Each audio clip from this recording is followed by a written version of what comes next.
In this video, I would like to talk about a few questions that my students have asked me. Maybe you know the answer and maybe you don't. Let's find out. The first question is, what is the difference between make and do? This I am asked almost every single day. And this is because in some languages, the verb for make and do is only one word. But in English, there is a difference. I made a mistake. I made a phone call. We use make when we create something that didn't exist before. Make focuses more on the outcome. Before you lifted up the receiver of the telephone, dialed the number and spoke to the receptionist, the appointment didn't exist. You created it. So make is when you create something that didn't exist before. Do, on the other hand, is for general actions. I did my homework. I'm doing some ironing.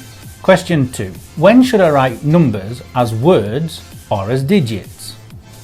Well, the general rule is, if the number is less than 10, write it as a word. If it's more than 10, write it as a digit. But if you want to write a sentence where the number more than 10 comes at the beginning, it's better to rearrange the sentence, just because it looks better. Question 3. Why is I need a help wrong? Well, basically because help is not countable in English, it's uncountable. So we would have to say I need some help. You can't say one help, two helps. Question 4. Why is can you give me an advice wrong? It's for the same reason. Advice is also uncountable. If you want one little bit of advice, we would say a piece of advice. So you would say, Chris, could you give me some advice? Or could you give me a piece of advice? And I would say, of course, don't wipe your bottom with broken glass. Question 5. What is the difference between some and any?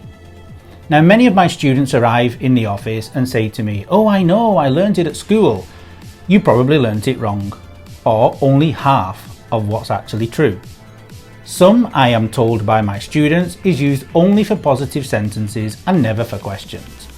And any is used for negative sentences or questions. Not true.